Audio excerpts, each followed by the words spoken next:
All right, let's dive into something pretty intense today, cardiovascular surgery. Yeah, this is going to be a deep one. We're working with excerpts from Introductory Medical Surgical Nursing, 12th edition, by the way. Oh, nice. And I was thinking, imagine having to make decisions about these kinds of procedures. Oh, yeah, absolutely. For yourself or a loved one, Heavy stuff. it's a whole other world. So maybe we start with something, well, maybe the most dramatic thing, heart transplant. Oh, wow. Yeah, the ultimate. It is, but also a lot of challenges come with it, right? Huge challenges. Yeah, I mean, you're literally replacing someone's heart with a donor heart.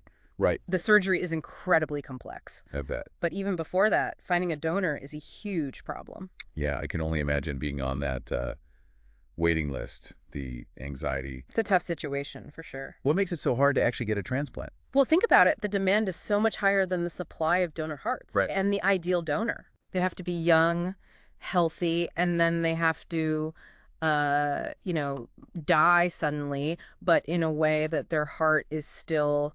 Viable. Yeah, viable, exactly. And a lot of people, unfortunately, Don't make it. don't survive the wait. It's kind of, wow, heartbreaking. Yeah. And then even if you do get the transplant, there's that rejection risk, right? Yeah, that's the thing. It's a lifelong concern, basically. Oh, wow. The body, well, the immune system might see the new heart as foreign Oh, right. and then try to attack it. Makes sense. So to prevent that, you have to take these immunosuppressant drugs. I see. But those have their own risks, too. So it's like this, It's a balance. yeah, this balancing act. Yeah, you're saving a life, but managing all these complications Really really is. puts it in perspective. Okay, so let's back up for a second. Sure. What actually causes someone to even need a heart transplant in the first place? So many things can cause it. Ultimately, it's end-stage heart failure, but the causes Okay. could be, cardiomyopathy, where the heart muscle itself is diseased, or you could have severe coronary artery disease, Right. congenital defects, even damage from heart attacks. Oh, wow. So the transplant is usually, resort. yeah, when everything else has failed. It makes you realize how important it is to, understand all these things leading up to it. Oh, absolutely. Okay, so another crucial area, coronary artery bypass grafting, or CVG. CBG. I yeah. think that's one of the most common heart surgeries, right? It is, yeah, very common. So what is it? Well, to understand CBG, Right. you got to understand the problem it's trying to fix. Blocked coronary arteries. Okay. And these arteries, they're like the lifelines for your heart, Okay. They supply it with oxygen-rich blood. I see. But when they're blocked, the heart muscle doesn't get what it needs. So like a traffic jam. Exactly, a traffic jam in those crucial arteries, and that's where CABG comes in. Okay. They create a detour, a bypass around that blockage. They use a grafted blood vessel so blood can flow freely again. Oh, okay, that makes sense. But if the problem is a blockage, why not just, I don't know, clear it? Sometimes you can, and we'll talk about those techniques, but Gotcha. sometimes the blockages are too much, too extensive, Oh, I see. or the plaque is hardened, or it's just in a difficult spot to get to. So that's when you need the... That's when CABG is the best way. Okay, so where do they even get this graft, this vessel? It's interesting, actually. They often use the saphenous vein from your leg. Oh, really? Yeah, and they can harvest it endoscopically. Endoscopically. Yeah, tiny instruments, cameras, Wow. less invasive, faster recovery. So it's like they're taking a vein from your leg to fix your heart. Yeah, pretty much. That's wild. What if they can't use the leg vein? There's the internal mammary artery that's like the, Premium option. the gold standard. It's really durable. So they've got the graft. How do they actually attach it to bypass the blockage? Well, there are a few different techniques, Okay. each with pros and cons. They've been... So the most common one is conventional CABG. Okay. Imagine this. The surgeon actually stops your heart. Whoa. They use a heart-lung bypass machine to keep your blood flowing Yeah. while they work, and then they attach the graft to the aorta, Look at the the main artery coming out of your heart, Right. and then they connect the other end of the graft below the blockage. Stopping the heart, that's intense. It is, yeah, but it gives them a clear field to work. Yeah, I guess that makes sense, but also a lot of risks, probably. It does come with risks, yeah. That's why they came up with off-pump CAG. Off pump. Yeah, OPCT, basically they operate on a beating heart. Wait, what? Yeah, it allows them to do the bypass without stopping the heart completely. How is that even possible? Special instruments, very delicate. I bet. But the recovery is much faster. So it's like a trade-off. Exactly. Less risk for the patient. Incredible. And then there are even less invasive approaches like mid-cab. Mid-cab. Yeah, they use an endoscope, smaller incision. Wow. And then there's pay-cab, where they access the heart through the femoral artery Where's that? in the groin. And a lot of times they use robotic assistance for that. Robotic assistance. That's, wow, like sci-fi or something. It is pretty high-tech. Sounds like the main goal with all these newer techniques is to be less invasive. Exactly. Better for the patient. Yep. Cardiovascular surgery is always trying to find safer, more effective ways to treat things. It's amazing. It is pretty incredible. It really is amazing. So much is changing. And speaking of delicate procedures, you mentioned valves earlier. Yeah, the valve. What happens when those go wrong? Well, valves are essential. Yeah. Think of them like one-way doors in your heart. Okay. Make sure that blood flows in the right direction. Right. But if a valve is damaged or it doesn't close properly, then you get backflow. Backflow. Yeah, and that puts a lot of strain on the heart. So what can they even do to fix a valve? Well, sometimes they can repair it. One option is commissurotomy. Commissurotomy. Yeah, it's basically opening up fused valve leaflets. So they're stuck together. Yeah, kind of like unsticking a door Oh, okay. that's gotten jammed. And then I'm guessing balloon valvuloplasty is another option, kind of like with the angioplasty. You got it, exactly. Okay. It's very similar. They thread a catheter with a balloon into the heart Right. and use it to widen the valve opening. Minimally invasive. Yep, big plus for patients. That's great, but what if they can't repair it? What if the valve is too damaged? Then it's time for a valve replacement. Okay. There are two main types. Yeah. Mechanical and bioprosthetic. What's the difference? So mechanical valves, Yeah. they're super durable, Okay. but the catch is you got to be on blood thinners for life. Oh, to prevent clots, right. Exactly. So it's a trade-off. Long-lasting valve, but you got to take medication forever. Pretty much. What about the other kind, the bioprosthetic? Bioprosthetic valves, they're made from animal tissue. So the good news is you usually don't need blood thinners long-term. Oh, that's a big difference. It is, but the downside is they don't last as long.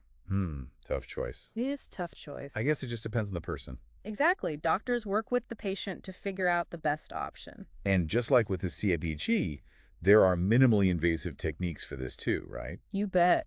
One that's really changed things is TAVR, Avies? transcatheter aortic valve replacement. That's a mouthful. It is, but it's revolutionized treatment for patients who can't have open heart surgery. How does it even work? Instead of opening the chest, they insert a new valve through a catheter, Oh, wow. usually in the groin. So less trauma, less blood loss. Exactly, and faster recovery. It's amazing how these less invasive things are becoming like the standard. It's a trend for sure. Okay, so we've talked a lot about arteries and valves. What about other heart problems? Like what? Well, like, what about a ventricular aneurysm? Ah, yeah, those are serious. What are they exactly? So it often happens after a heart attack. Okay. It's basically a weakened section of the heart wall Okay. that bulges out. Oh, I see. It's a balloon, and if it ruptures, it can be really bad, So it's dangerous. very dangerous. So can they fix that? Surgeons can repair it. Okay. They stitch up the weakened area to stop it from rupturing. Delicate surgery, I imagine. It is, yeah, but it can be life-saving. And what about tumors? Tumors. Yeah, can they even operate on those in the heart? They can, but it really depends on the type of tumor. Okay. Benign tumors, the non-cancerous ones, those are easier to take out. Okay. But malignant, the cancerous ones, those are a lot more challenging. Yeah, cancer always makes things more complicated. It does. What about trauma to the heart, like from accidents or something? Yeah, trauma, that's another thing altogether. I bet. Treatment depends on how bad the injury is. Okay. Non-penetrating injuries, like bruising, they might just monitor you. Okay. But penetrating, like a stab wound, that usually needs surgery. To repair the damage. Yeah, gotta fix it up. I bet those are super time sensitive. Oh yeah, every second counts with heart damage like that. Wow. This has been really eye-opening. It is a fascinating area. All these different things that can happen to the heart. Yeah, and all the different ways to treat them. It makes me wonder, though, is there anything they can do to address these problems before they need surgery?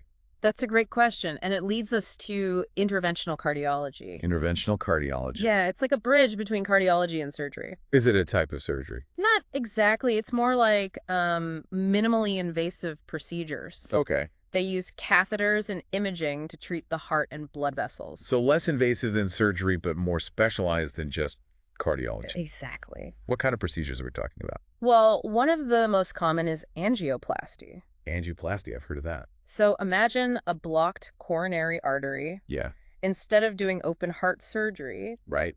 they thread a catheter with a balloon into the artery and inflate the balloon to open up the blockage. Oh, wow. It's often done with stent placement, too. Stent placement. Yeah, they put in a little mesh tube to keep the artery open. So much less intense than opening the chest. Way less intense. Amazing. So are there other procedures like that? Yeah, there's atherectomy.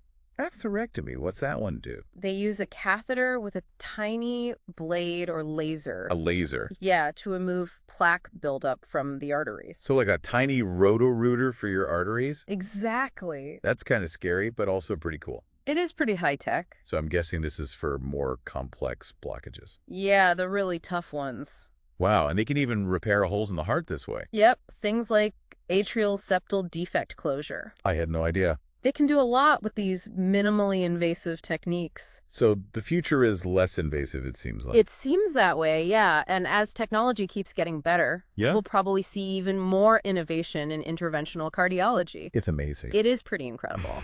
It really is incredible, like, how far we've come It is, yeah. with treating heart conditions. I Yeah. mean, from open heart to all these high-tech, minimally invasive things. Definitely. But it's important to remember, technology isn't everything. Oh, right. Of course, the patient Yeah, the patient is the one going through it all. having to recover. Making the lifestyle changes, yeah. Right, to stay healthy long-term. They're the real heroes in all of this. They really are. And it struck me, how much emphasis there is on patient education. Oh, yeah, huge emphasis. Like, they really want to empower the patient. Absolutely. An informed patient. Yeah, They're going to make better decisions. right, about their care, and they'll follow instructions better. Exactly. And ultimately manage their health better in the long run. Yep, it's not just about fixing the immediate problem. Right, it's giving them the tools The knowledge, yeah. to stay healthy going forward. It's a whole approach, that mind-body connection. Oh, I see. It's important. And it's not just the medical team either. Right? No,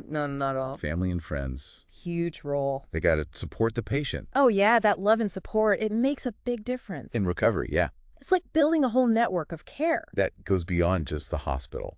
Exactly. I like that. It really shows that healing. It's a whole process. It is, yeah. It's not just medical, it's personal, it's community. Well said. So I think as we wrap up this deep dive on cardiovascular surgery, Yeah.